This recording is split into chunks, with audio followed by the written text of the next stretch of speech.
नमस्कार, स्वागत है आपका बिहार समाचार में। सीएम नीतीश कुमार को मिला महागठबंधन की तरफ से ऑफर। वहीं विधानमंडल का सत्र आज से होगा शुरू। कोरोना के चलते केवल 5 दिन ही चलेगा। सौभाग्य योग से सावन की पहली सोमवारी आज। मंदिरों के कपाट के बाहर लगी भक्तों की कतार। बिहार में बदला मौसम का मिजाज। पटना सहित मध्य बिहार में तेज हवा के साथ बारिश के आसार। तो आज की बड़ी खबरों पर बात करने से पहले आपसे छोटी सी अनुरोध है कि कृपया वीडियो को प्यारा सा एक लाइक जरूर करें, क्योंकि आपका एक लाइक करना ही हमारे मेहनत का होता है।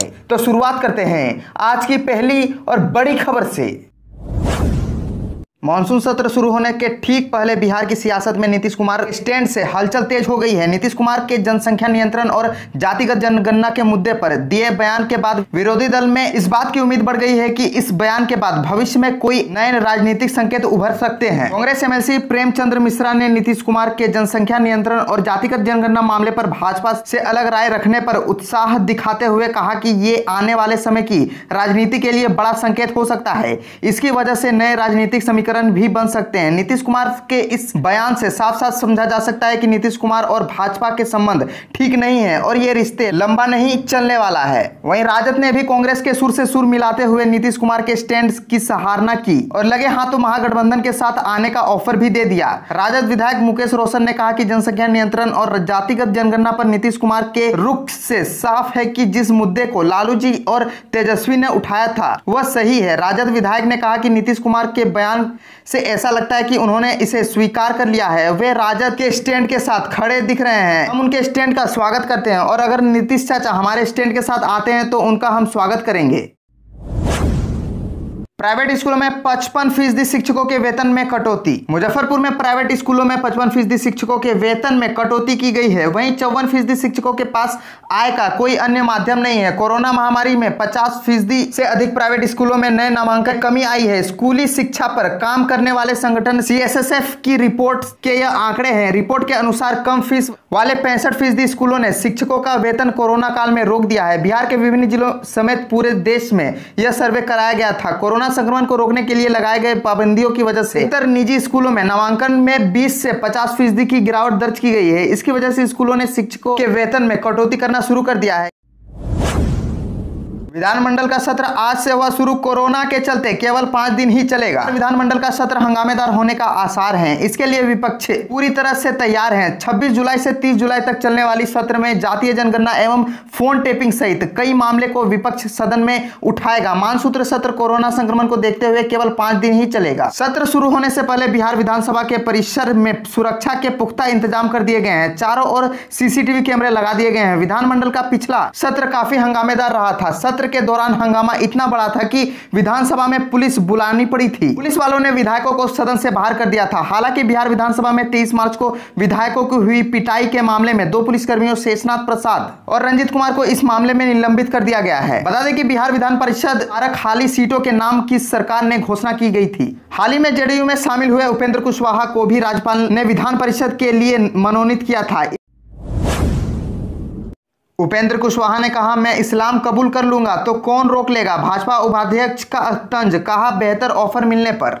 बिहार में जातीय जनगणना का मुद्दा गर्मा चुका है। केंद्र सरकार द्वारा यह स्पष्ट किए जाने के बाद कि जाति आधारित जनगणना केवल SC/ST वर्ग के लिए होगी, मुख्यमंत्री नीतीश कुमार ने एक बार फिर अपना स्टैंड क्लियर कर दिया है कि वो इसके पक्ष में नहीं है और जातीय जनगणना कराना चाहते हैं। वही अब JDU संसदीय बोर्ड के अध्यक्ष उपेंद्र कुशवाहा भी इस मामले में कूदे हैं। उनका एक बयान इस वक्त चर्चे में है। वह केंद्रीय मंत्री व JDU संसदीय बोर्ड के अध्यक्ष उपेंद्र कुशवाहा ने रविवार को कहा कि अपनी इच्छा से धर्म परिवर्तन को कोई रोक नहीं सकता। यह संवैधानिक अधिकार है। अगर आज मैं इस्लाम धर्म कबूल करना चाहूंगा तो मुझे कोई रोक सकता है। धर्म परिवर्तन दबाव में नहीं होना चाहिए। साथ ही उपेंद्र कुशवाहा ने कहा कि जातीय जनगणना हमारी पार्टी की पुरानी मांग है और हम किसी भी कीमत पर इससे पीछे नहीं हटेंगे। उन्होंने यह बातें बक्सर दौरे पर पहुंचने के बाद कही।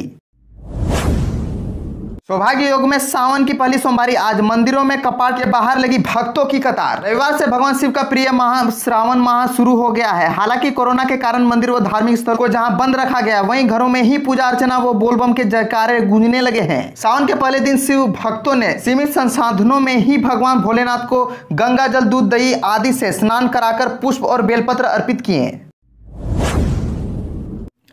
बिहार में बदला मौसम का मिजाज। पटना सहित मध्य बिहार में तेज हवा के साथ बारिश के आसार। बारिश से अभी भी मानसून रूठा हुआ है। व्यापक स्तर पर बारिश की संभावनाएं नगण्य हैं। हालांकि पटना सहित मध्य बिहार में तेज हवा के साथ सोमवार को मेघ गर्जन के आसार हैं। इस दौरान बारिश होने की भी पूरी संभावना है। हालांकि 27-28 जुलाई से बिहार में अच्छी बारिश के आसार बन रहे हैं। IMD की आधिकारिक जानकारी के मुताबिक पटना, नालंदा, जहानाबाद और शेखपुरा के इलाके में तेज हवा के साथ से ठनका की आशंका मजबूत हो गई है। दरअसल बढ़े हुए तापमान और वातावरण में मौजूद नमी के संयोग से सोमवार को बादल बन सकते हैं। लिहाजा इस परिस्थिति में कुछ जगहों पर हल्की बारिश और 1-2 स्थानों पर तेज भारी बारिश होने की भी आशंका है। फिलहाल अच्छी बारिश के लिए अगले 50 घंटे का भी बिहार को इंतजार करना पड़ सकता है। ईवीएम की बारकोडिंग और स्कैनिंग की प्रक्रिया शुरू। बिहार में कभी भी जारी हो सकती है पंचायत चुनाव की अधिसूचना। पंचायत चुनाव की अधिसूचना किसी भी वक्त जारी हो सकती है। इसी को देखते हुए जिले में चुनाव की तैयारियां जोरों पर है। गोपालगंज जिला प्रशासन समय पूर्व चुनाव की तैयारियों को पूरा करने में जुटा है, ताकि बाद में किसी तरह की कोई परेशानी ना हो और ना ही चुनाव संबंधित कार्यों का अधिक बोझ हो रहे। इसी के मद्देनजर प्रशासन हर आवश्यक तैयारी कर रहा है। प्रशासनिक स्तर पर चुनावी कार्यों के निपटारे के लिए अलग अलग कोषांगों का गठन किया गया है, जो अपनी अपनी जिम्मेदारी का निर्वहन पूरी तमियनता से कर रहे हैं। जिला निर्वाचन पदाधिकारी सह जिलाधिकारी सौरभ जोरवाल से लेकर कोषांगों के नोडल पदाधिकारी तैयारियां नजर रख रहे हैं। जरूरत के अनुसार महत्वपूर्ण कदम भी उठाए जा रहे हैं। पंचायत चुनाव के लिए जिले में ईवीएम मशीनें भी आ गई हैं। हालांकि और भी मशीनें आवश्यकता अनुसार आएंगी। फिलहाल आंध्र प्रदेश के हैदराबाद और उत्तर प्रदेश के बरेली से ईवीएम मशीनें जिले में आई है। हैदराबाद व बरेली से M2 मॉडल की ईवीएम मशीनें आई हैं। इन ईवीएम का बारकोडिंग व स्कैनिंग का कार्य कराया जा रहा है। बिहार पब्लिक स्कूल एवं चिल्ड्रन वेलफेयर एसोसिएशन की बैठक। बिहार पब्लिक स्कूल एवं चिल्ड्रन वेलफेयर एसोसिएशन जिला इकाई नवादा की बैठक रविवार को जीवन ज्योति पब्लिक स्कूल नवीनगढ़ नवादा में हुई। अध्यक्षता एसोसिएशन के संरक्षक डॉक्टर अनुज सिंह ने की। उन्होंने कहा कि आज बैठक में यह निर्णय लिया गया है कि बच्चों के भविष्य को देखते हुए विद्यालय को खोलने का निर्णय सरकार को लेना चाहिए। बच्चे घर में रहते रहते तनाव में रहने लगे हैं और ऑनलाइन पढ़ाई ठीक से नहीं हो पा रही है। उन्होंने कहा कि दिल्ली स्थित एम्स के निदेशक डॉक्टर गुलेरिया ने भी जब कहा है कि जिस जिला में अथवा राज्य में पॉजिटिविटी रेट कम है वहां स्कूलों को खोला जा सकता है, फिर सरकार बच्चों के भविष्य के साथ ही 7 लाखों शिक्षकों के रोजी रोजगार के साथ खिलवाड़ क्यों कर रही है। बैठक में निर्णय लिया गया कि अगस्त के प्रथम सप्ताह से ही विद्यालय को खोलने के लिए जिलाधिकारी नवादा एवं शिक्षा मंत्री बिहार को ज्ञापन दिया जाए। संघ की बैठक में अंतिम रूप से निर्णय लिया गया कि 2 अगस्त से बच्चे के भविष्य को देखते हुए निजी विद्यालय को खोला जाना चाहिए। इस अवसर पर एसोसिएशन के महासचिव और ईडन गार्डन पब्लिक स्कूल के director Pramod Kumar, modern registration school Mirzapur के director Ramchandra Soni, Gurukul public school के डायरेक्टर शंभू कुमार, अभिनंदन आदि संचालक गण अथवा प्राचार्य मौजूद थे।